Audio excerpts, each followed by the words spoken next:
Welcome back. I've been reviewing scripts for some time now, and every once in a while, one arrives that operates on a level most people miss entirely. This particular story, the one where a man says nothing, reacts to nothing, and still controls every outcome, required 3 separate readings before I caught every single move he made. The detail worth your attention is simple and devastating. The house was already empty before she ever decided to knock. You're watching his eternal diary. The coffee in Zurich always smelled different from the coffee in Connecticut. Not better necessarily, just cleaner.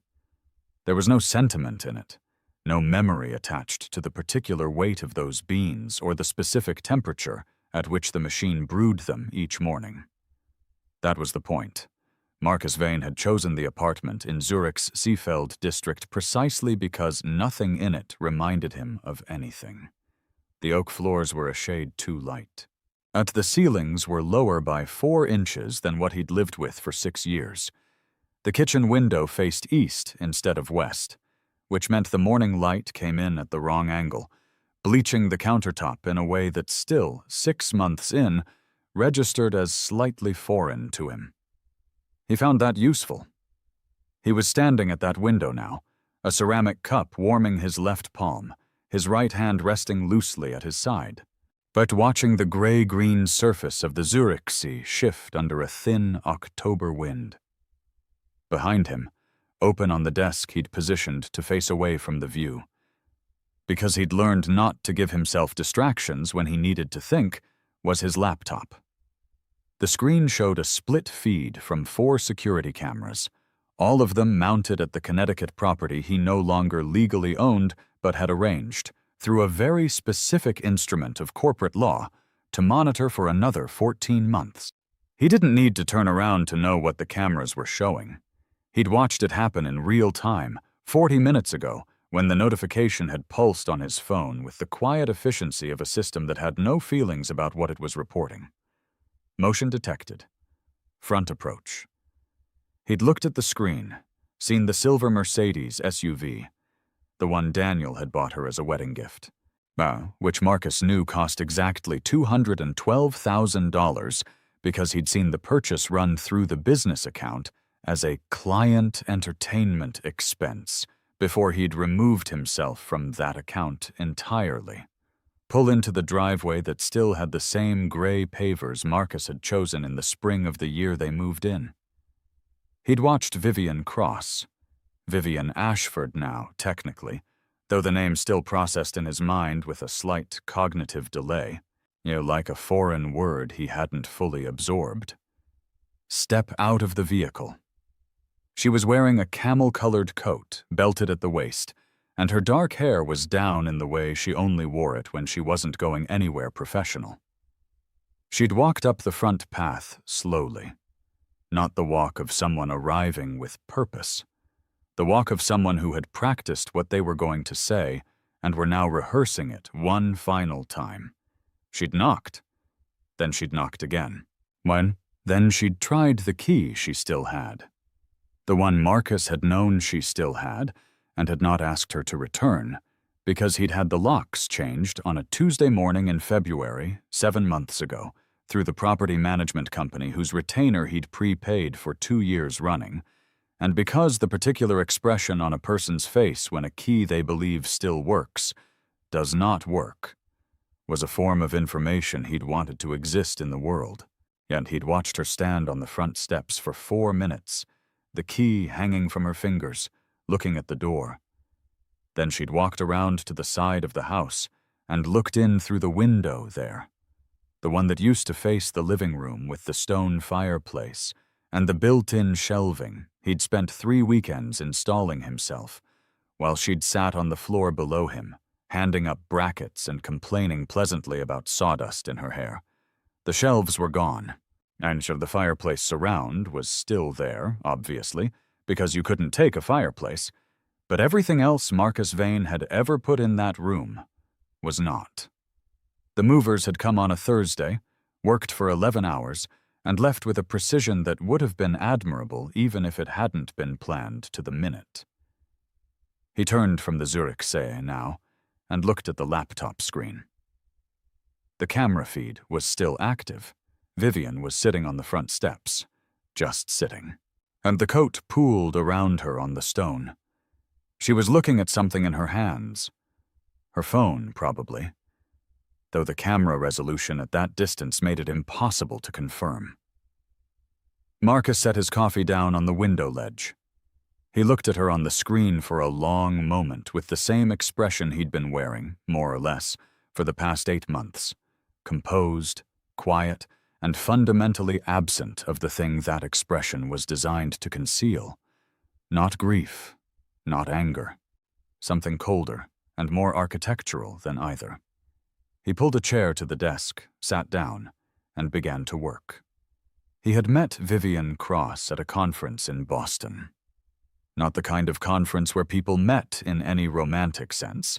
It was a 2-day financial litigation seminar, the kind attended primarily by forensic accountants, corporate attorneys, and the specific subspecies of compliance consultant who read regulatory filings for pleasure. Marcus had been 29. He'd been presenting a paper on asset concealment techniques as applied to marital dissolution proceedings, which was either the least romantic topic in the English language or, depending on how you looked at it, a very honest preview of his particular skill set. She'd been in the audience. She was a financial journalist at the time, working for a business publication whose name had some weight in New York circles, attending the seminar because she was researching a piece on forensic accounting's intersection with corporate fraud detection. She'd asked the second question from the floor, and it had been a good question, sharp in the right places, betraying a layperson's intelligence rather than a specialist's jargon. And he'd answered it more fully than he'd answered the first question, which had come from a colleague who should have known better than to ask it. And after the session, she'd waited until the small crowd around him thinned, then walked over without any particular performance of casualness and said directly that she was writing about a specific type of embezzlement case and wanted a source who understood both the forensic and the legal dimensions. She'd handed him a card. He'd looked at it, then at her, and said he was typically selective about going on record. She'd said she wasn't asking him to go on record. She was asking him to go to dinner. He'd appreciated the precision of the distinction. That was 6 years ago. They'd had 3 good years, then 2 years that required work, then 1 year that required more work than Marcus had understood was necessary at the time.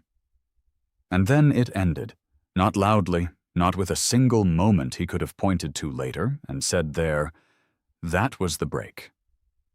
But in the way all structural failures ultimately reveal themselves.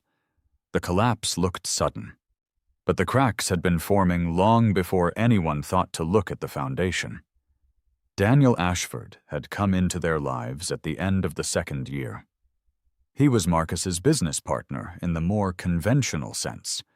They'd co-founded a consultancy together, Ashford Vane Capital Advisory, which provided forensic and strategic services to mid-market private equity firms and family offices navigating distressed acquisitions. Daniel was the face of the operation, magnetic, polished, the kind of man whose handshake felt like a promise, and whose dinner conversations made clients feel they were the most interesting people in the room. Marcus was the architecture behind it, the work, the analysis, the strategies that Daniel then presented in rooms Marcus rarely entered because he found the performance of those rooms tedious.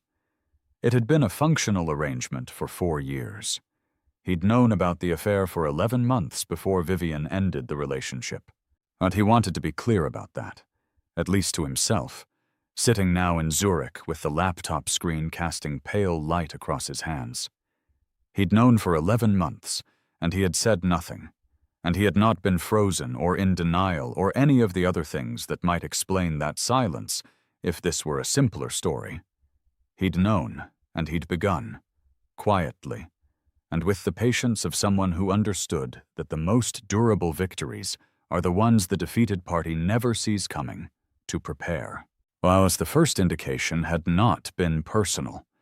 It had been financial, which was in retrospect entirely appropriate for a man whose professional life was built around understanding that financial patterns told the truest stories about human behavior. He'd been reviewing the quarterly management accounts of Ashford Vane in March, not because anything specific had prompted concern, but because reviewing the accounts was something Marcus did as a matter of architecture. The same way an engineer periodically walks the structure they designed even when nothing has been reported. And he'd noticed an anomaly in the entertainment and hospitality line items. Not a large anomaly. That was the thing people misunderstood about sophisticated financial concealment. It rarely manifested as large anomalies.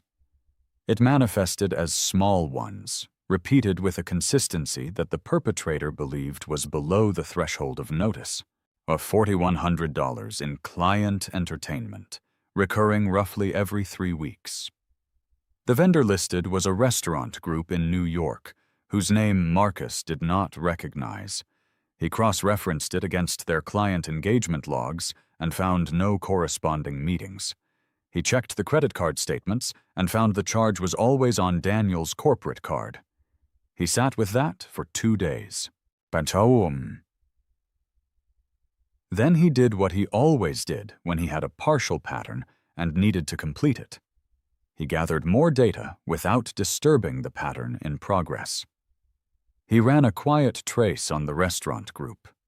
It was a real establishment, high-end, private dining rooms, the kind of place couples went when they did not want to be seen by people they knew.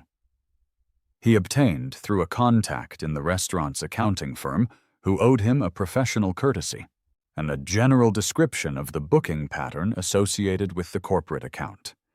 Regular table for 2. Same booking name. Daniel Ashford's name. Marcus had then pulled Vivian's personal calendar.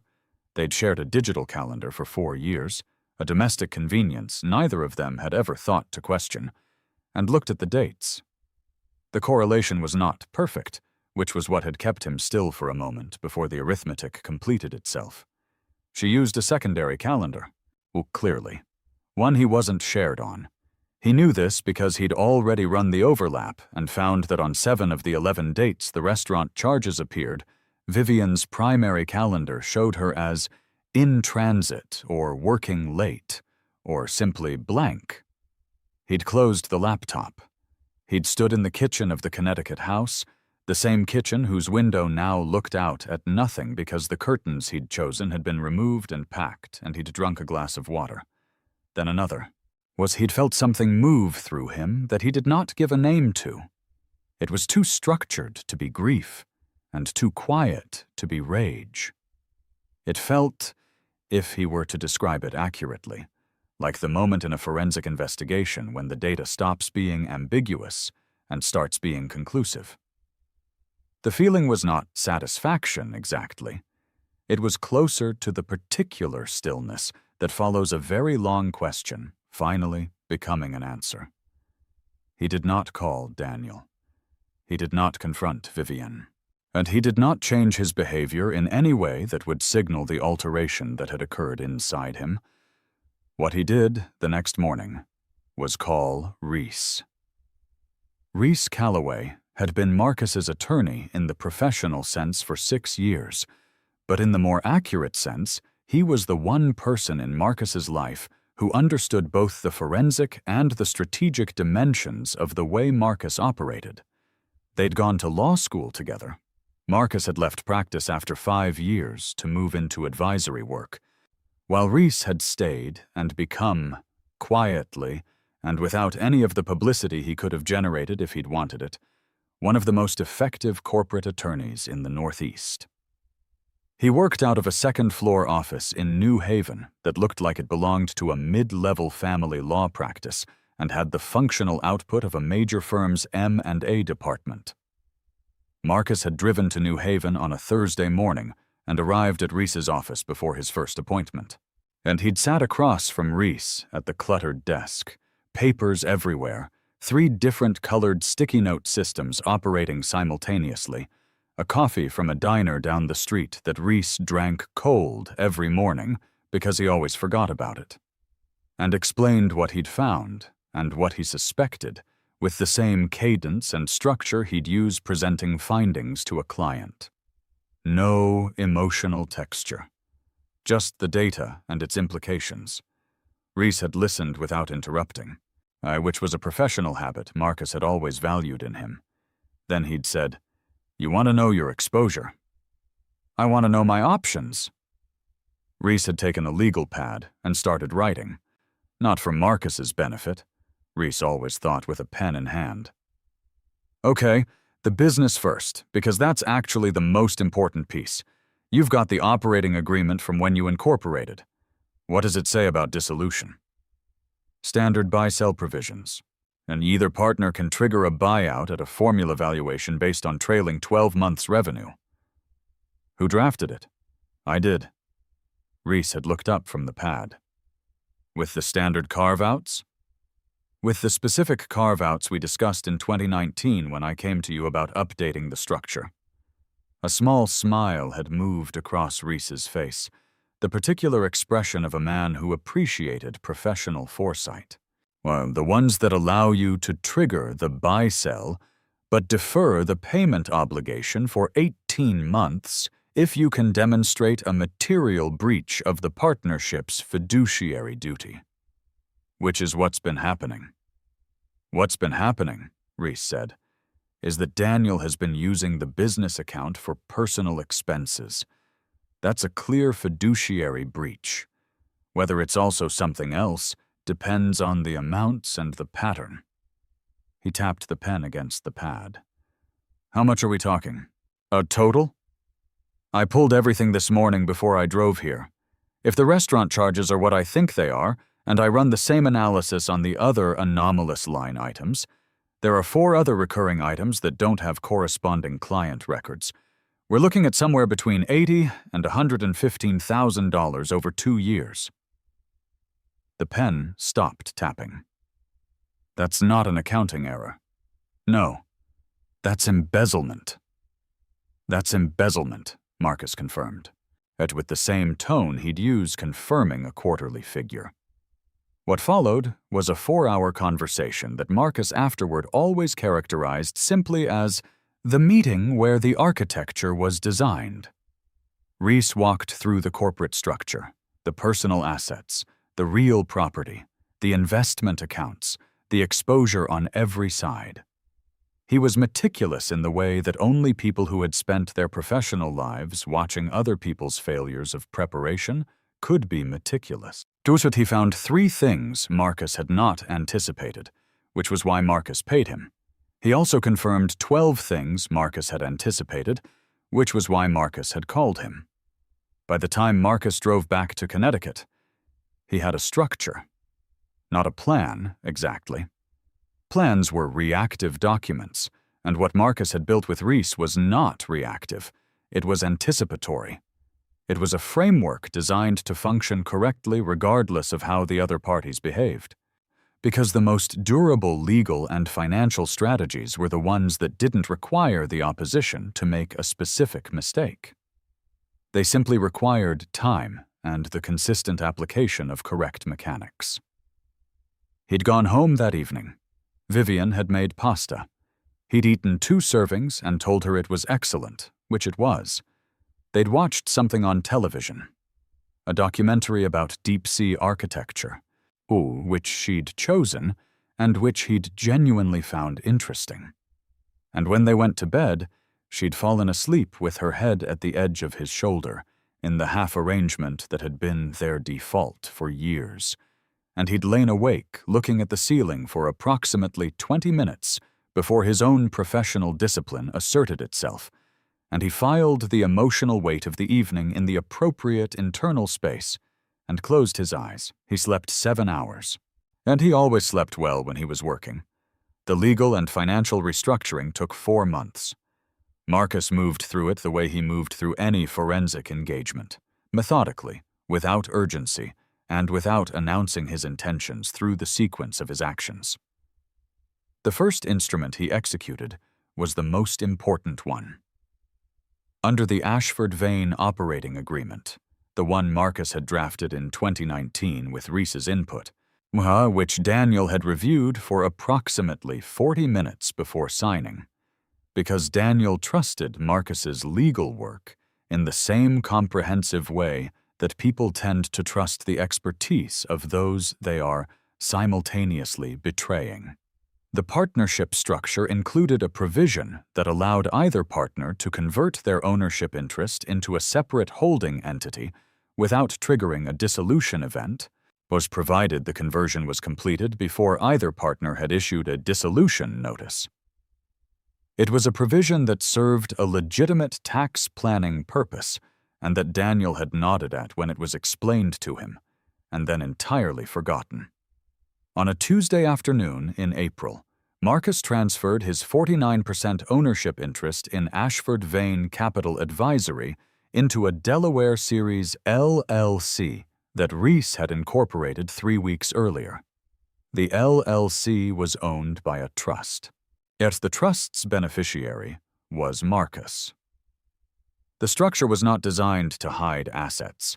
It was entirely transparent to any competent forensic review, which was precisely the point, because Marcus had no interest in anything that could be characterized as concealment. The structure was designed to insulate, to create a legal distance between his ownership interest and any future claim that might arise from a dissolution, a creditor action, or the kind of litigation that tended to follow when one partner in a small advisory firm was eventually confronted with an embezzlement finding. He wasn't hiding. He was positioning. The real estate was more straightforward. The Connecticut house was owned jointly, a common error in the architecture of shared lives, the assumption that joint ownership was an expression of commitment rather than a legal arrangement with specific implications, as Marcus had been on the deed since they'd bought the property. Vivian's name had been added 2 years later, at her request, as a gesture of permanence that Marcus had agreed to, because at the time it had seemed like the correct thing to do, and because he'd been, at the time, genuinely committed to the architecture of that particular future. Under Connecticut law, once a joint tenant with right of survivorship can sever the joint tenancy by conveying their interest, without the other joint tenant's knowledge or consent, to a third party, which reconstitutes the ownership as a tenancy in common, eliminating the survivorship feature. Marcus had severed the joint tenancy in May, conveying his 50% interest to the Delaware Trust, which then simultaneously conveyed it back to him as a tenant in common. It was a technical maneuver, entirely legal, but entirely documented, and designed to ensure that if the property became contested, which he anticipated it would, eventually, depending on how events developed, his position would be clearly defined and defensible. He'd also, in the same month, retained a separate property management firm and prepaid a 2-year management contract, which included the authority to execute a lock change at any time without additional authorization from the property owner. And he'd notarized the instruction in advance. The lock change was to be executed on the first business day of August, regardless of any contrary instruction from any party other than Marcus Vane directly. August was the month he'd calculated he'd be gone. The financial accounts were the most technically complex component. Marcus and Vivian had 2 joint accounts, a household operating account and a savings account they'd nominally used for travel. Was the operating account had his salary direct deposited into it, which required a change of instruction to his bank. He redirected his direct deposit to a personal account held solely in his name, which he'd opened in March at a different institution. He began drawing down his share of the joint savings, 50%, transferred in 4 tranches over 8 weeks, all documented, all compliant with the account terms, was all categorized in his own records with the specificity required by someone who expected that documentation to be reviewed by a court at some point in the future. He left Vivian's half untouched.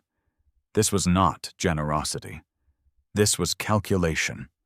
A man who strips a joint account entirely creates a narrative about himself that is useful to the opposition. A man who takes only his half, documented correctly, creates a narrative that is boring and unassailable. Marcus had spent enough time as an expert witness in financial litigation to understand that the facts of a transaction mattered less than the story those facts allowed each side to tell. He was not interested in stories that could be contested. He was interested only in facts whose implications were unambiguous. The investment portfolio was more nuanced. He'd had 2 accounts at a private wealth management firm. One personal, one that functioned as a commingled domestic asset, and the commingled account was the one that required the most careful handling, because commingled assets in a relationship that hadn't legally constituted a marriage were subject to a specific set of equitable arguments that could go several directions depending on the judge. Reese had spent 6 hours on this particular component. What the conclusion they'd arrived at was architecturally elegant. Marcus would not liquidate or transfer the commingled account. He would instead instruct the wealth management firm to freeze new contributions and document the account's current balance as of a specific date, creating a clear watermark. Any appreciation or diminishment from that date forward would be attributable to market performance rather than either party's contribution. And Marcus would begin building a separate personal account at a different institution that Vivian had no visibility into, which would receive all of his professional income going forward. By July, his financial fingerprint in the shared life had been reduced to the residual. He was still there, technically. He still deposited a nominal amount to the household account each month, a fraction of his previous contribution, enough to maintain the appearance of normalcy, and he still received mail at the Connecticut address. He still came home most evenings, ate dinner, slept in the same bed. He was very good at coming home most evenings. The forensic documentation of Daniel's embezzlement was a separate work stream running parallel to the personal restructuring, and it was the one that Marcus found most technically interesting because it required him to operate as both the investigator and the subject, not of the investigation, but of the relationship that gave him access to the information he was investigating. He'd built the evidentiary file over 4 months. Not a rushed collection of screenshots or printouts, but a structured forensic record of the kind that would stand up to a professional audit review and, if necessary, support a criminal referral. Every transaction he'd identified as anomalous was documented with its source data, its vendor trace, the corresponding absence of a matching client record, and a brief analytical note explaining why the transaction could not be categorized as a legitimate business expense under any reasonable standard. The total came to $108,400. 37 discrete transactions over 22 months. The average transaction size was designed to stay under the threshold most automated internal controls flagged. Daniel had been careful in that specific way. He'd been less careful in the overall pattern, but that was typical.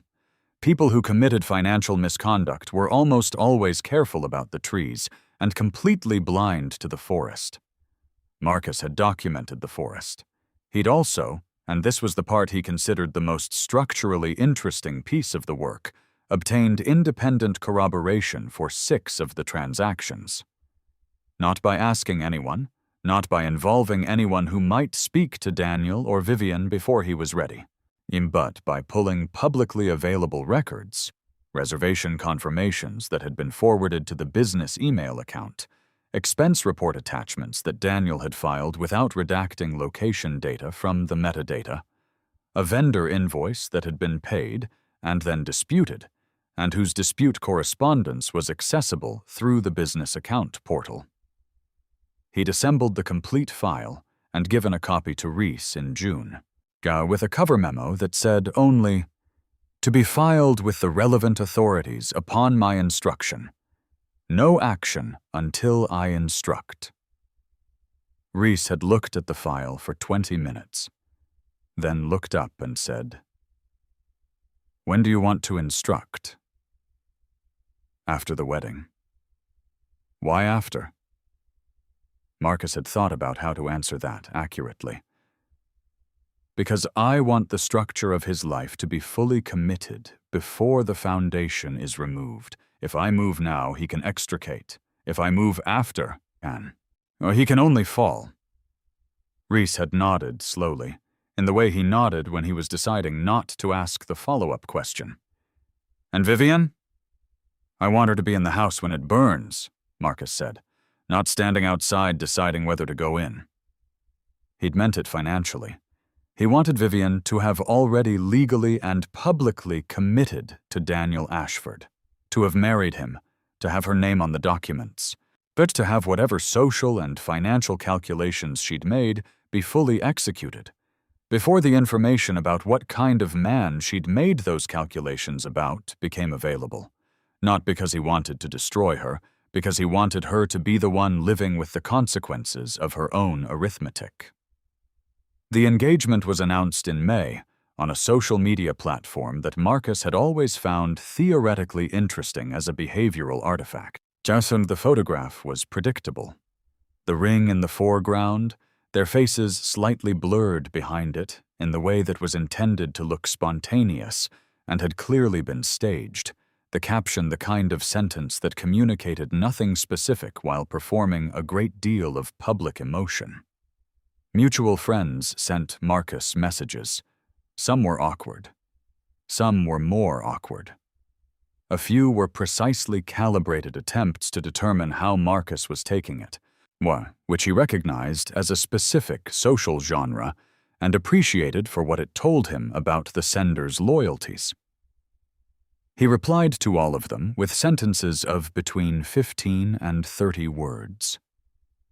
Composed. Warm in a professional sense, revealing nothing. He had been composing his responses to the engagement announcement since March, when he'd assessed it as a near certainty, so by the time it occurred he had already processed the anticipation of it and was operating in the after. He saw Vivian twice between the announcement and the wedding. Both times in the Connecticut house. She'd kept clothing there, kept the pretense of checking on him, which Marcus understood was performing several functions simultaneously. She wanted to ensure he was not doing anything destabilizing. She also, he suspected, wanted the comfort of confirming that he was fine, because it is easier to proceed with a decision when the person you're proceeding away from appears to be intact. He was both times entirely intact. He made coffee. He asked about the wedding preparations with the interested affect of a distant friend.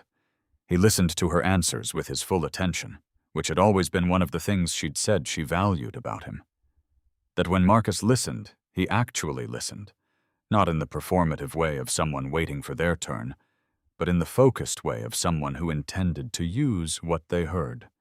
He used what he heard. The second visit. She'd stood in the kitchen looking at him with an expression he'd catalogued as something between guilt and the discomfort of not finding what she'd expected to find. He didn't know exactly what she'd expected. Something cracked, perhaps. Something that would retrospectively justify the decision she'd made by demonstrating that he had never truly been enough. Not emotionally, of course, not in the ways that the word meant in the conversations she'd been having with herself about this, for whatever period it had been developing before he'd noticed. He'd handed her a coffee and asked if she had a florist yet. She'd said yes. He'd said that was good, that logistics at the last minute were stressful. She'd agreed. He'd nodded. She'd left 40 minutes later looking more unsettled than when she'd arrived, and Marcus had washed both cups and gone to his desk and called Petra. Petra Solis had been his executive assistant for 3 years, technically the firm's assistant, But in practice, the person who managed the operational texture of Marcus's professional life with the quiet efficiency of someone who understood exactly what she was working with. She was 27, worked remotely from Austin, and had a cognitive relationship with complex scheduling and documentation logistics that Marcus had recognized immediately as rare. He'd called her to brief her on the timeline for his physical relocation. The apartment in Zurich had been secured in March through a corporate relocation service. He'd used a business address, not a personal one, because business relocations were tidier and attracted less inquiry. The moving company had been contracted and briefed. The storage arrangements for the items he was keeping were finalized. Petra had coordinated the professional transition. Ashford Vane Capital Advisory would continue to operate because Marcus had no interest in disrupting it precipitously. The disruption would come through the correct legal channels at the correct time. And he was temporarily reducing his visible operational involvement due to a personal sabbatical that Petra had communicated to their client base with a warmth and professional confidence that meant no one asked many questions. And he'd briefed her on 2 more things that call. The first was the security system at the Connecticut house, a camera and monitoring arrangement that Reese had confirmed Marcus could maintain under his legal capacity as a co-owner on 30 days' notice to the property management firm, for as long as his ownership interest remained active, which, under the structure they'd designed, was indefinitely, or until a court said otherwise. The second thing he briefed her on was the wedding gift, and he'd sent it 3 days before the ceremony. A physical envelope, courier delivered, addressed to Daniel Ashford at the business address. The card inside had said, in Marcus's handwriting, "Congratulations on the new beginning." Inside was a single document, a copy of the buy-sell notice he'd already filed with Reese, triggering the partnership dissolution under the material breach provision, one with a footnote indicating that the formal forensic audit report had been submitted to Reese's office and would be transmitted to the relevant regulatory bodies on the first business day following the wedding. Daniel would not have fully understood what he was reading at first. He'd understand it eventually. By the time he understood it fully, Marcus would already be in Zurich. The movers had come on a Thursday in late July, 11 days before the wedding that Marcus had not been invited to and would not have attended regardless. They'd worked from 7 in the morning until 6 in the evening. And when they left, the Connecticut house was not empty in the desolate sense, not stripped to the bare plaster, but emptied of Marcus. The furniture that had been his choice, his purchase, his specific material signature in that space, gone. The shelves he'd built, dismantled and packed. The specific objects, books, certain artwork, the kitchen equipment he'd bought with the rigorous personal attention he applied to anything he used daily, packed and shipped. What remained was Vivian's furniture, Vivian's things, and the structural elements of a house that now held the particular quality of a space that has had a portion of its contents removed. Not empty, hollowed. He'd driven to JFK that Thursday evening and taken an overnight flight to Zurich. He'd sat in the window seat of the business cabin with a glass of water and his laptop and worked for 4 hours on a client engagement that had nothing to do with any of what he'd left behind. And then he'd reclined the seat and slept, with the thoroughness of someone whose work was complete and who had learned over a professional lifetime not to carry the weight of finished things into the next phase.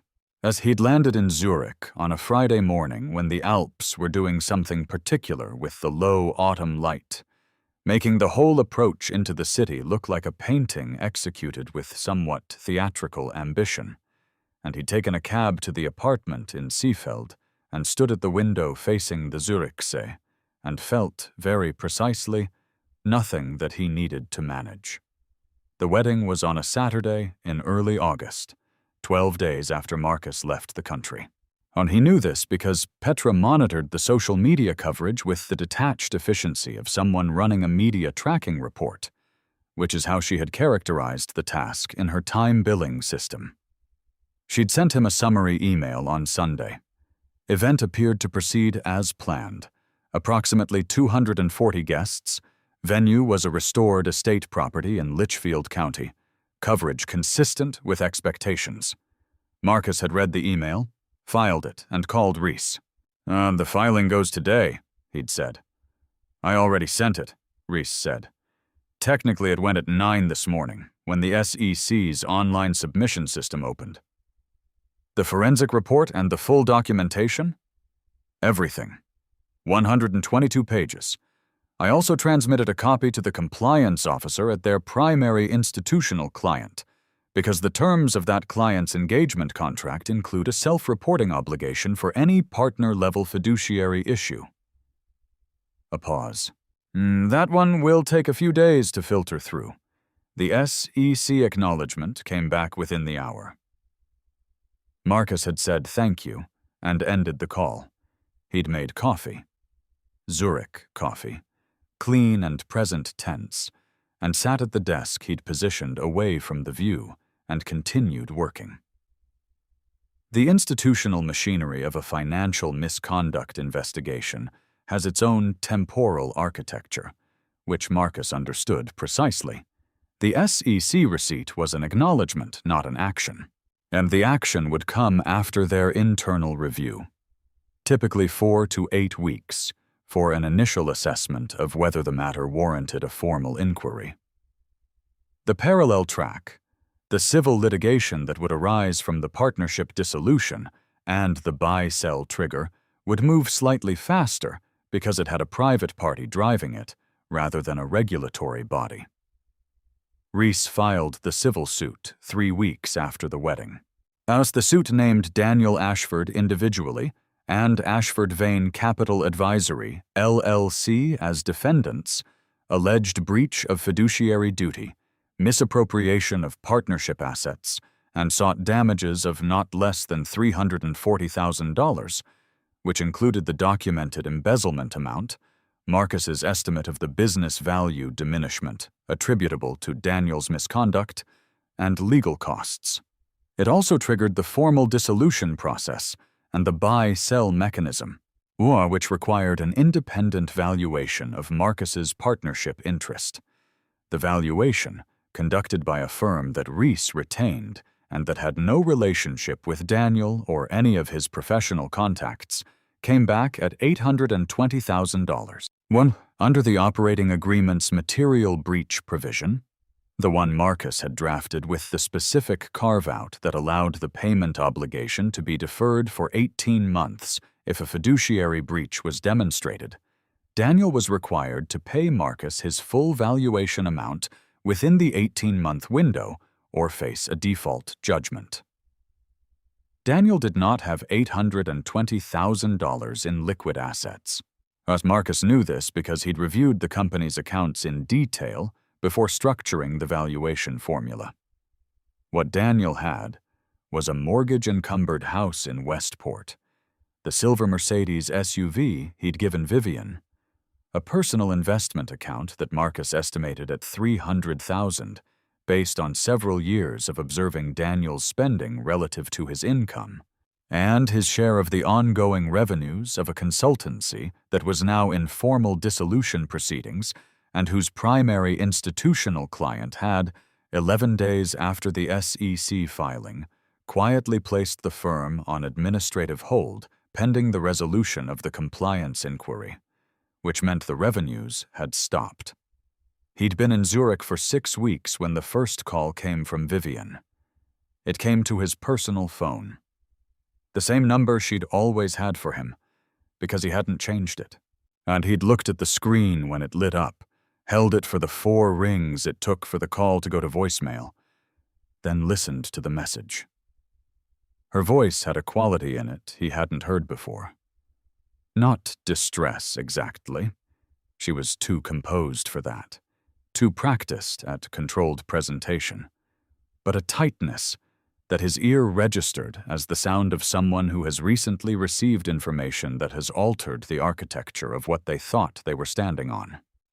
She said she was just checking in. She said she wanted to make sure he was okay.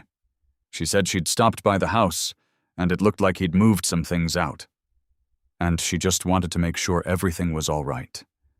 And could he call her when he had a chance? He had not called her. 2 days later, she called again. The tightness in her voice was slightly more pronounced. She said she'd heard there was some kind of legal matter with the firm. She said Daniel had mentioned it. And she said she was sure it was all just a misunderstanding. These things happened in business, and she really did just want to make sure Marcus was okay and that they could talk. He had not called her. The third call came 10 days after the second. This one was different. She didn't ask him to call back. She said she was going to come to the house on Saturday. She said she still had a key, and she just wanted to come and talk, because she felt like there were things that needed to be said. And she was going to be there at 2 o'clock. He'd listened to that message 3 times, not because of what it said, but because of what it revealed about her model of the situation.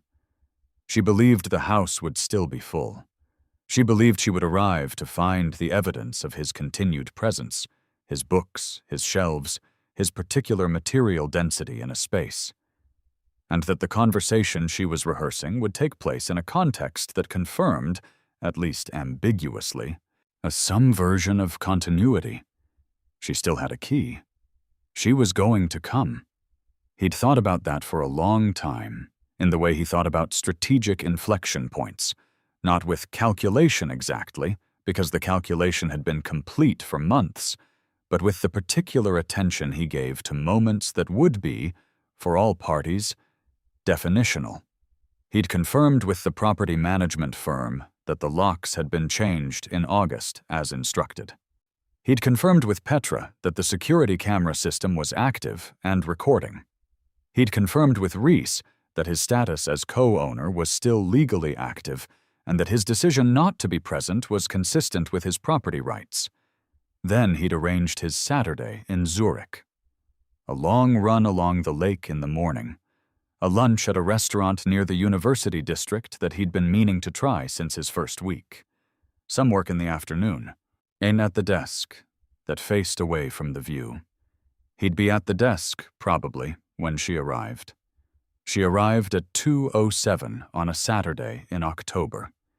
He'd seen the Mercedes SUV on the camera feed from his phone at first, and then had moved to the desk and opened the camera system on the laptop with the larger screen, because he wanted to see it properly. The resolution was good. He'd invested in a camera system whose resolution was good. She was wearing the camel-colored coat. Her dark hair was down. And she knocked twice on the front door, with the particular knock of someone who had rehearsed arriving. 3 knuckles and a pause. She waited 30 seconds. She knocked again. The key went in. It turned, in the way keys turn in locks they no longer fit, approximately a quarter rotation before meeting resistance and stopping. He watched her pull it out, look at it, try again. Watched her hold the key at her side for a moment, yet watched her look at the door the way people look at objects that have failed them, not with accusation exactly, but with the particular blankness of recalibrating. She walked around to the side of the house. He switched to the side camera, the one that had the best angle on the window that used to face the living room. She stood at the glass and looked in. He couldn't see her expression at this resolution, at this distance, but he didn't need to. And he knew the room she was looking at. 4 walls, a stone fireplace surround, afternoon light on a floor that had no shelves above it, no books, no rugs, no particular human claim on the space. She stood there for 94 seconds. He knew because he counted them. Then she walked around to the front of the house again and sat down on the front steps. The coat pooled around her. She was looking at her phone. She would be looking for his contact. she would be calling or texting. One final time, and into the silence. He did not pick up his phone. He looked at her on the screen. This woman he had loved with the specific structural seriousness he brought to things he committed to. This woman who had weighed what they'd built against something else and found the something else more compelling. This woman who had come to comfort him and found instead the architecture of his answer. And he felt, with precision, was the thing he'd been carrying for 8 months release itself in the quiet and specific way of a mechanism completing its function. Not relief, not satisfaction. Something simpler. The feeling of a thing being finished. He reached forward and closed the camera window on the laptop. He opened the client file he'd been working on before the notification had come through. He found his place in the analysis, read the last paragraph he'd written to re-enter the thinking, and continued. The SEC formal inquiry notice arrived at Ashford Vane's registered address in November. By that point, the firm had no operational staff. Petra had managed an orderly wind-down of the support functions in September, and the remaining client relationships had been transferred to partner firms with Marcus's personal recommendation and without incident. The inquiry notice was forwarded to the law firm Daniel had retained to handle the matter, which was a mid-size litigation boutique in Manhattan that Marcus knew by reputation and assessed as competent but not exceptional. What the inquiry notice meant, practically, was that the SEC was treating the initial filing as warranting a formal investigation. This triggered specific disclosure obligations under securities law. Daniel was required to notify his broker-dealers, any registered entities he was affiliated with, and his professional liability insurer. Now, as the insurer's response to that notification was, in Marcus's estimation, entirely predictable. They reviewed the documentation, noted the concurrent civil litigation, and issued a reservation of rights letter indicating that coverage for the alleged conduct might not apply under the policy's intentional acts exclusion. Without insurance coverage, Daniel was exposed to the full amount of the civil judgment personally. Reese had called Marcus with that development on a Tuesday evening, Zurich time. Hunt, which was early afternoon in New Haven.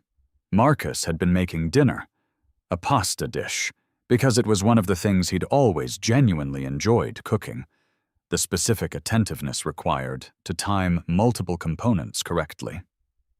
He'd held the phone between his ear and his shoulder and listened to Reese walk through the implications. "He's going to have to liquidate to satisfy the judgment," Reese said. "If the SEC inquiry escalates to enforcement action, and I think it will based on what we submitted, there's a personal financial penalty exposure on top of the civil damages. He might also be looking at disgorgement of profits from transactions he executed during the period the misconduct was occurring." "The Whitmore deal," Marcus said. He meant a specific acquisition transaction they'd advised on in the previous year, during the period the embezzlement was documented. "That's the one I'd flag, yes. So if he personally benefited from advisory fees on transactions where he was simultaneously misusing partnership funds, there's a disgorgement argument." Marcus stirred the pasta. "What's his realistic position?" "Liquidation of the Westport house, assuming the mortgage leaves him with equity. The personal investment account. Possibly the vehicle, though that's small. If the SEC gets to enforcement, he's also looking at a bar from the industry. Which means his earning capacity in this field goes to zero for whatever period they impose." There was a pause. Marcus tasted the pasta, adjusted the heat. "And Vivian?" he said. Reese was quiet for a moment. "Depends on how community property arguments apply, and they're in Connecticut, so it's equitable distribution. If she had no knowledge of the misconduct and didn't benefit from it, she has a strong argument to separate her exposure. Ganto, she'd probably come out with her personal assets intact, but no claim on what he's losing, and whatever they accumulated in the marriage is going to be subject to the dissolution proceedings." They've been married 4 months. Then there's not a lot to distribute either way. Marcus finished cooking and ate at the desk, looking out at the dark of the Zürichsee, catching the lights from the opposite shore. And he thought about Vivian sitting on the front steps of the Connecticut house, with her useless key and her phone and her camel-colored coat, the afternoon light already thinning in the way it did in October before it gave up and became winter. And he thought about all the things she'd weighed and chosen and committed to, with the confidence of a person who believed they had correctly assessed the positions. He thought about that for a while. Then he washed his plate, brushed his teeth, and then slept 7 hours. The civil judgment came in January, 6 months after Reese had filed. It came by default because Daniel's legal team had engaged in a series of procedural delays, extension requests, discovery disputes, a motion to dismiss on grounds that the court dispatched in a single paragraph that had ultimately only served to demonstrate the absence of a substantive defense. The judge awarded Marcus the full valuation amount, plus interest, plus legal costs, plus an additional amount in punitive damages that reflected the court's assessment of the deliberateness of the misconduct. The total judgment was $1,140,000. Daniel's attorneys filed a satisfaction bond, which meant they were formally acknowledging the judgment and committing to satisfy it from identifiable assets. The identifiable assets were the Westport house, sold in March, netting $380,000 after the mortgage. The personal investment account at approximately $290,000 as of the date of the judgment, and a partial payment from the liquidation of Ashford Vane's remaining assets. That brought Daniel to approximately $750,000 toward a judgment of $1,140,000. The SEC enforcement action, when it arrived in February, and added a personal penalty of $200,000, a disgorgement order of $61,000, and an industry bar for 7 years. The gap between what he owed and what he had was $391,000. Marcus was not certain that would ever be collected in full, and he'd told Reese as much. Reese had pointed out that unpaid judgments accumulate interest, appear on credit reports, and follow a person through every financial transaction they attempt for the duration of their enforceability period, which in Connecticut was 20 years with options to renew. Marcus had said that sounded about right.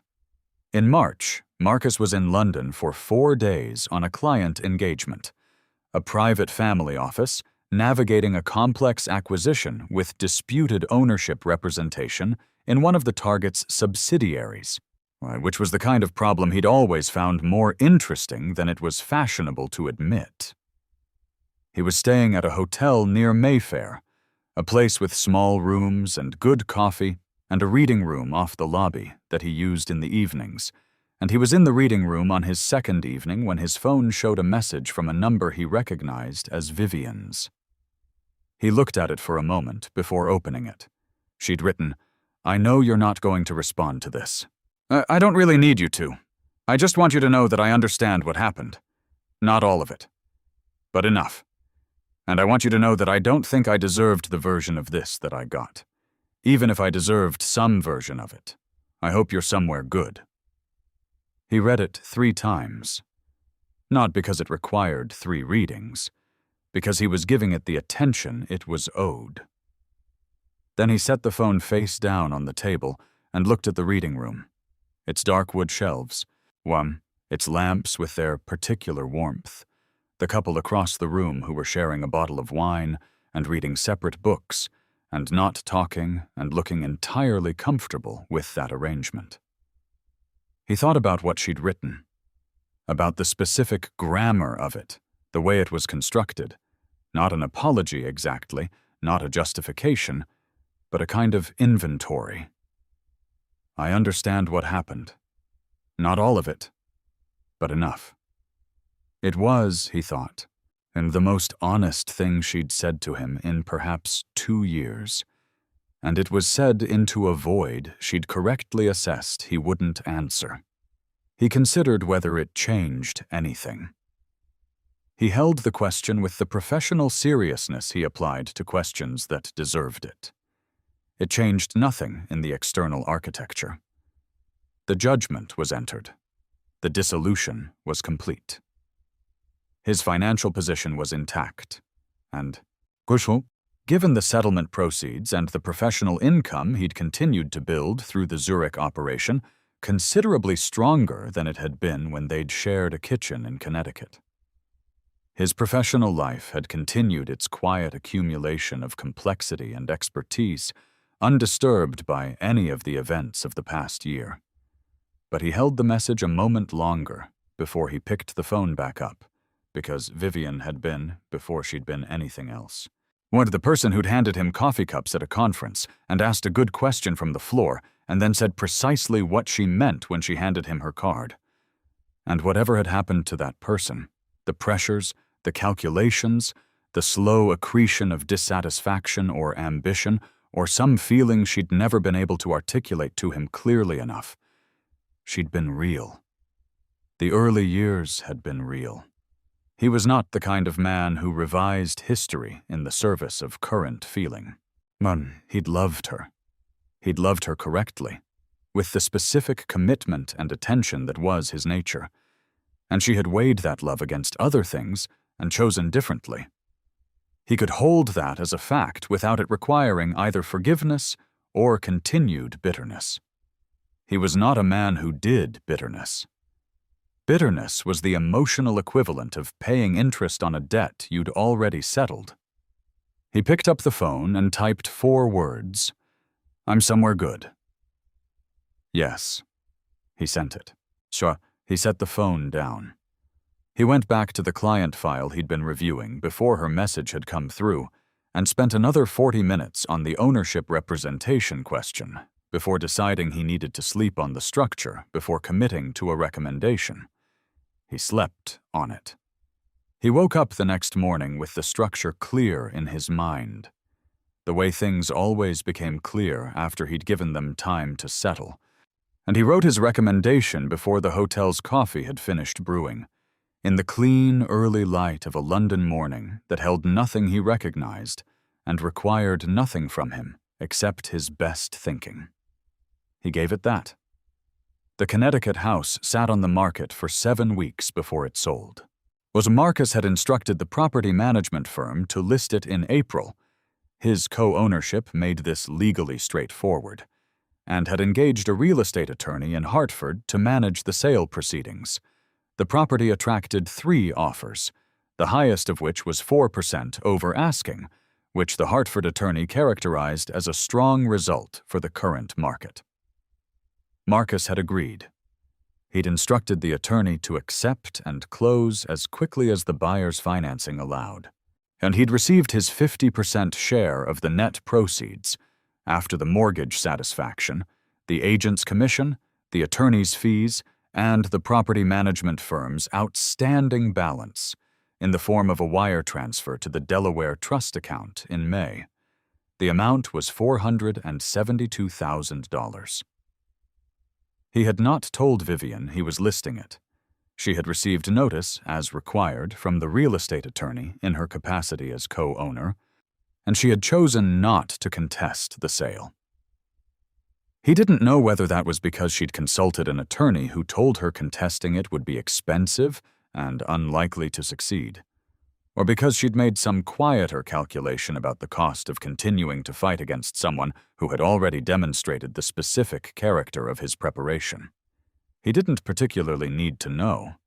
Reese had called him on the day the sale closed.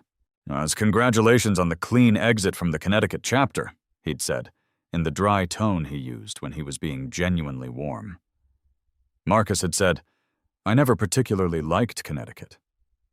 "You built shelves there." "I built shelves everywhere. I find it useful." "Right." Reese paused. "How's Zurich? Clean? I mean, are you..." Another pause. "How are you, Marcus?" He'd looked at the Zurich Sea, which was doing something different in the May light than it had done in October. Brighter, a less contained, the way water looks when it's stopped remembering winter. He thought about how to answer accurately. "I'm working," he said. "The work is good. The engagement in London led to 2 referrals, one of which is quite interesting. I've been running every morning." "That's not what I asked." "I know." A longer pause. Zurich sounds in the background of his end of the call. A tram going by, someone laughing somewhere below the window. "I'm intact," Marcus said. "That's an accurate answer." "All right," Reese said. And Marcus could hear in those 2 words that it was enough. Not sufficient exactly, but the kind of enough that a person who knows you gives when they recognize that what you've said is the complete truth, and that pressing for more would be asking you to perform a feeling rather than report one. "Thank you," Marcus said, "for all of it." "That's what I do," Reese said. And they both understood that was not a deflection, but a precise statement about the nature of their arrangement, which had always operated on a kind of unspoken mutual respect for professional competence as its own form of care. In June, a former colleague sent Marcus an article from a financial industry publication. The article was a reported piece on the SEC enforcement action against Daniel Ashford. Was written in the dry register that industry publications used when covering misconduct. They were careful not to sensationalize. It named Daniel, described the nature of the misconduct, listed the penalties, and noted the 7-year industry bar. It mentioned, in the 3rd paragraph, that Ashford Vane Capital Advisory had been dissolved as of the previous January. It did not mention Marcus. He'd read the article once.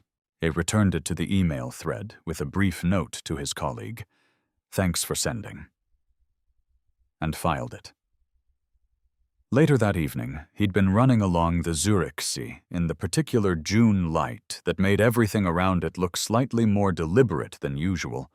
The water and the mountains and the sky all operating with an attention to composition that was either natural or his own projection. And he'd thought about the article and what it represented in the totality of the thing. He'd built something. He'd done it correctly, with a partner he'd trusted and with a woman he'd loved, and both the partner and the woman had made choices that demonstrated they'd understood neither the depth of what they'd been given, nor the specific quality of the man who'd given it. And he'd lost the thing he'd built, the partnership, the house, as the particular domestic architecture of that life, not through failure or weakness, but through the simple fact that you could not force other people's choices. But he'd built it once. He could build it again. He understood the mechanics now in a way he hadn't at 29. Not just the professional mechanics, the contracts and the structures and the instruments, but the personal ones. The specific places where he'd failed to see what was forming was not because he lacked the skill to see it, but because he'd been choosing, perhaps, not to look. The particular error of a man who spent his professional life reading patterns and chose, in the one context that mattered most, to treat the absence of evidence as evidence of absence. He'd run 6 miles that evening, which was a mile more than usual, and arrived back at the apartment with the specific clear-headed exhaustion of physical effort, and sat at the window he'd positioned to face the lake. He'd moved the desk, at some point in March, to face the view, because he'd realized that the gesture of facing away from it had been an austerity measure he no longer needed, and watched the late light break into pieces on the water. He'd thought, with the professional honesty he applied to post-engagement reviews, what was the lesson? But not in the sentimental sense, in the architectural sense. What was the thing that would make the next structure more durable than the last? He'd thought about it for a long time. The conclusion he arrived at was not original, but it was, for the first time in his life, genuinely his. The most important forensic work was not the kind you did after the damage was apparent. It was the kind you did in the middle of building, not to find evidence of betrayal, because that was already too late. But to maintain the honest accounting of the actual texture of the thing you were building. Whether the foundation was real, whether the load-bearing elements were genuine or decorative, whether the other person in the structure was building the same thing you were, or something adjacent that only appeared the same from certain angles. He'd known, if he was being fully honest with himself, for longer than 11 months. He'd known in the way you know when a piece of analysis is going to come out wrong, and you keep running it anyway because you've already committed to the outcome it was supposed to support. He'd known, and he'd proceeded, and that was his portion of the failure. Not the majority of it, but a portion. And a man of his particular professional formation had no patience for the comfort of excusing his own portion of a failure because someone else's was larger. He filed that assessment with the same care he filed everything. Not for punishment, not as a weight to carry, but as data. Useful for next time. In September, 14 months after he'd arrived in Zurich, Marcus opened a new client engagement that required him to spend 3 weeks in Singapore and 2 weeks in Hong Kong. The work was the kind he'd been gravitating toward naturally, family office restructuring for a multi-generational wealth management situation. So the kind of problem that required both forensic analysis and the more architectural creativity of designing new structures to replace the ones that had broken. He was good at it. He found it interesting in a way that felt genuinely rather than professionally, which had always been for him the distinguishing test. He was in Singapore on a Tuesday. It was the second week.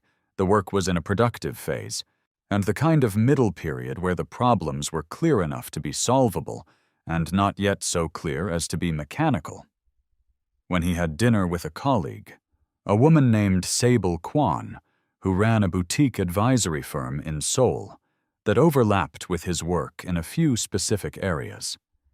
They'd corresponded professionally for 2 years and met twice before at conferences. She'd asked him, over the second glass of whatever the restaurant had recommended, how long he'd been in Zurich. What he'd said 14 months. She'd said she'd been in Seoul for 11 years and was thinking about moving. Not because of anything wrong, just because 11 years in one city started to feel like a kind of certainty she wasn't sure she'd earned. He'd said he understood exactly what she meant. She'd looked at him in a way that registered his meaning and didn't immediately perform a response to it.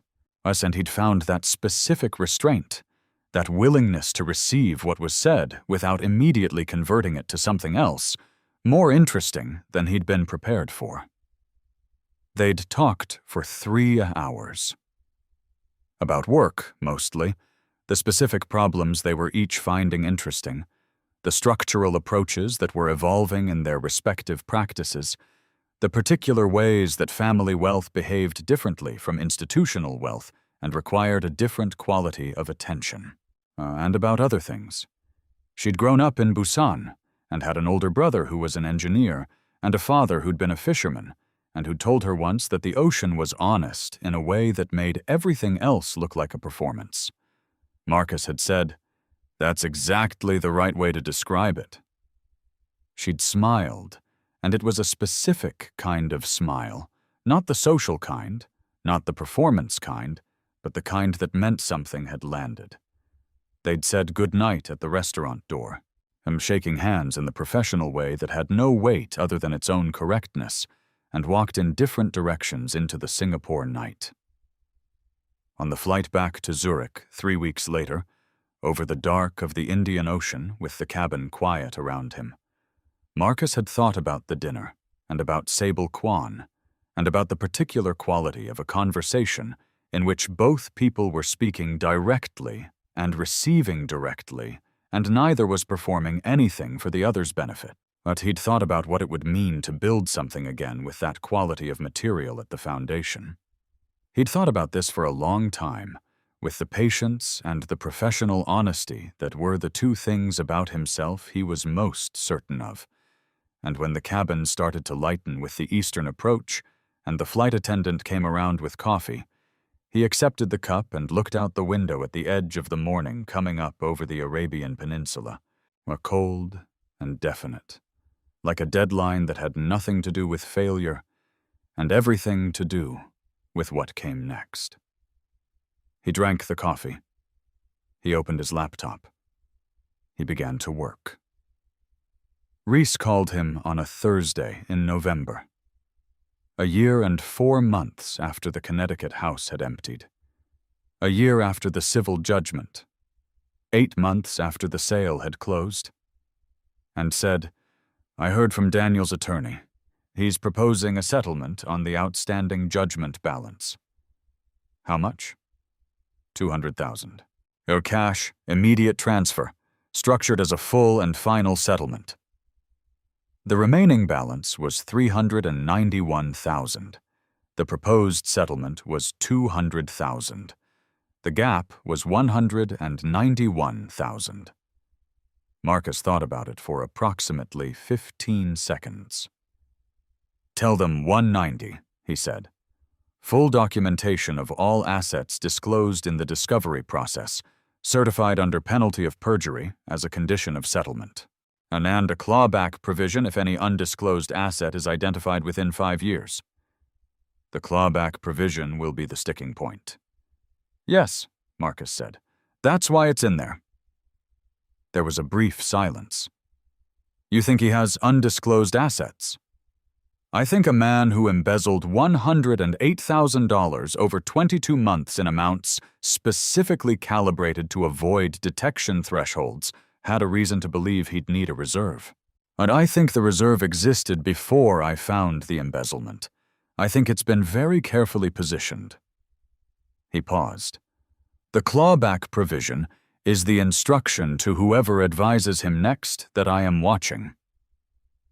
Reese was quiet for a moment. "I'll transmit the counter. One more thing. I want the settlement document to include a non-disparagement clause covering both my name and my firm, and a specific provision that he is prohibited from characterizing the partnership's performance or dissolution in any professional communication without express written consent." "That's unusual." "He's in the advisory business," Marcus said, "or he was. The version of this story he might tell to rehabilitate his reputation includes a version of me that I won't allow to circulate." "I understand." Another pause. "Marcus, are you—" "I'm fine, Reese. I'm better than fine. I just want this closed with the correct architecture." "Right." He could hear the smile in Reese's voice. "I'll call you when they respond." He ended the call and stood at the window. The Zürichsee in November was doing what it always did in November. Contracting, going quiet, holding its cold surface with the patience of something that understood its own seasons. He watched it for a while. He thought about the house in Connecticut. Empty now for a different reason. Sold, and occupied by people he didn't know, holding whatever new specific human claims they'd made on its space. And he thought about the shelves he'd built there, and the coffee they'd made, and the documentary about deep-sea architecture, and all the small, genuine textures of a life that had been real while it was happening, and that he did not need to have been wrong about. It had been real. It had also been finished. Both things were true. He thought about Sable Kwan and the ocean being honest and a specific kind of smile. He thought about Singapore and the work he was doing that he found genuinely interesting, and the apartment in Seefeld, whose floors were slightly too light and whose window now faced the view. He pulled out his phone and opened the contact he hadn't yet used. He typed, "I'm going to be in Seoul in February for a week. If you're free, I'd like to finish the conversation we started in Singapore." He looked at it for a moment. Then he sent it. He put the phone in his pocket without waiting for a response, because the correct move, when you'd committed to a position after due consideration, was to stop watching the position and start doing the next thing. And went back to the desk and opened the client file and found his place in the work and continued.